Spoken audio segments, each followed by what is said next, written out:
Since coming into office in late 2023, Argentinian President Javier Milei has proven a remarkably adept politician. Despite facing a notoriously impatient electorate, Milei's net approval rating generally stayed well in the green, and Morning Consult polling reliably ranked him as one of the world's most popular leaders. Furthermore, Milei actually outperformed the polls at last year's midterm elections, giving him the political and legislative space to plough on with his economic reforms. However, in the past couple of weeks, Milei's electoral fortunes have apparently turned, and his poll numbers have suddenly cratered. The latest Morning Consult poll has his net approval rating in the red for the first time, and polls from inside Argentina are even more pessimistic. The latest Atlas Intel poll, for instance, has Milei's net approval rating at an all-time low of -24, with 61% of respondents saying they disapprove of him and just 37% saying they approve. Moreover, for the first time, Milei has fallen behind one of his political opponents. In that same poll, Buenos Aires governor and potential Peronist presidential candidate Axel Kicillof came in slightly ahead of Milei, with an approval rating of 38%. This might explain why, in a recent post on X, Milei took an uncharacteristically humble tone in admitting that not everyone was better off, and pleading with Argentinian voters to be patient. So, in this video, we're going to have a look at what went wrong for a man who used to be quite literally one of the most popular politicians in the world, and whether he can pull it back.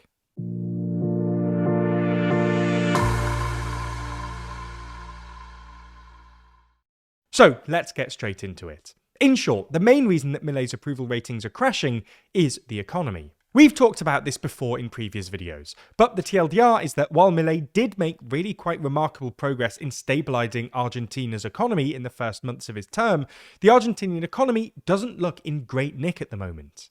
Most worryingly for Milei, inflation is still very high by international standards, and has recently ticked back up in recent months, thus jeopardising arguably his most significant achievement, namely the fact that he brought Argentina's year-on-year inflation rate down from over 200% to more like 30%. However, the most recent data suggests that inflation has started ticking up in recent months. Month-on-month inflation, for instance, has risen steadily from a low of 1.5% in May to 3.4% in March. Some of this most recent increase was obviously a consequence of the war in Iran, which has pushed up oil and gas prices across the world, which has in turn pushed down the approval ratings of basically every incumbent. It's worth stressing here, by the way, that we're talking about month-on-month data, not year-on-year, which is how inflation is usually measured, and a month-on-month inflation rate of 3.4% would translate to a year-on-year rate of nearly 50%, which would be unthinkable in basically any other developed economy. Moreover, there are reasons to think that this number is actually an underestimate. This is because the methodology that Argentina's statistical authority currently uses to calculate inflation is based on an outdated household spending survey from 2004. Obviously, how Argentinian households spend their money has changed a bit in the past 2 decades. Specifically, they spend more on services, and Argentina's statistical authority was therefore planning on updating its methodology to reflect this at the beginning of the year. However, because this new methodology would have produced a higher reading, Milei essentially told the statistical authority, which is supposed to be independent, that they weren't allowed to change the methodology until, quote, the process of disinflation has been consolidated, prompting the head of the statistical authority to resign in protest. As well as high and rising inflation, the other economic problem for Milei is the fact that his much-anticipated V-shaped recovery just hasn't materialised. For context, earlier in his term, Milei talked a lot about a V-shaped recovery, essentially claiming that, while his so-called shock therapy might temporarily push Argentina into recession, the economy would quickly bounce back, and its newfound stability would give way to an economic boom. Originally, it looked like things might be headed in this direction, and Argentina posted relatively solid growth in late 2024 and early 2025, but the most recent data suggests this recovery is already stalling. According to month-on-month data, Argentina's growth rate has been hovering around 0 since March 2025, and in February, the most recent period for which data is available, GDP suddenly contracted by an eye-watering 2.6%, the sharpest monthly decline since 2023. Weak growth has also contributed to a lack of jobs. Unemployment rose to 7.5% at the end of last year, the highest fourth quarter since the pandemic, and in that Atlas Intel poll, nearly 3/4 of respondents rated the job market as bad. So that's the first issue for Milei. the economy. The second issue, however, is corruption, which was actually Argentina's most cited concern in that Atlas Intel poll. In short, despite campaigning on an anti-corruption platform and deriding Argentina's political class as irredeemably crooked, Milei and his associates have suffered from a number of corruption scandals in recent months.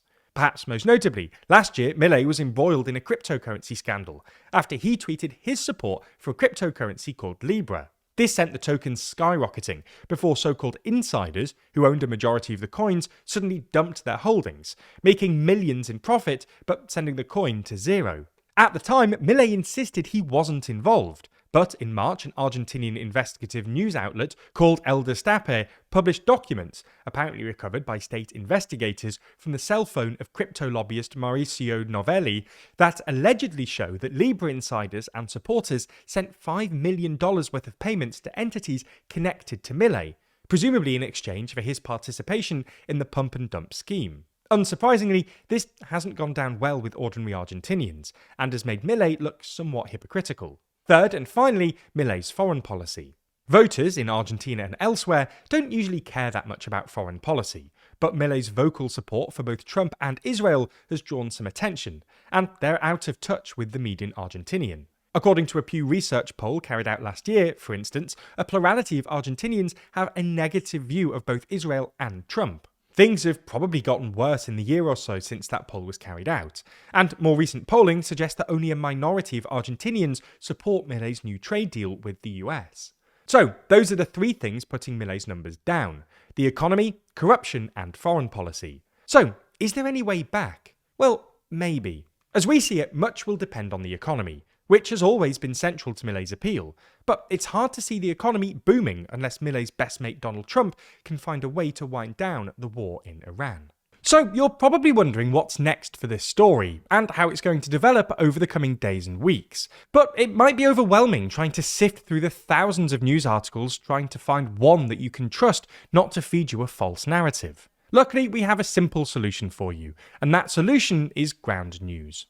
You've probably heard us talk about Ground News before, the app and website that shows how the same story is covered across the political spectrum.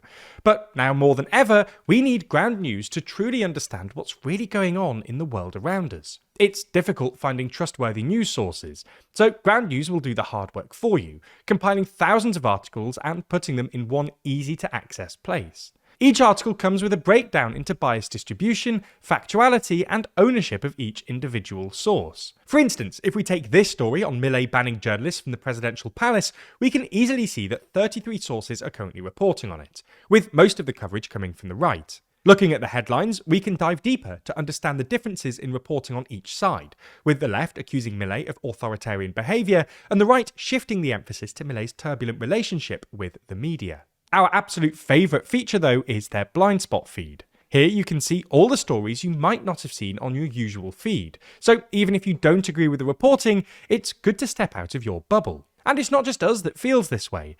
The Nobel Peace Centre also proudly endorses Ground News, calling it an excellent way to stay informed, avoid echo chambers, and expand your worldview. So, if you want to start questioning the narrative, you can join Ground News today. And using our link, you'll get 40% off their unlimited access Vantage plan. All you have to do is subscribe through the link in the description, go to ground.news/TLDR, or scan the QR code on screen, and you'll be supporting an independent news platform working to make the media landscape more transparent.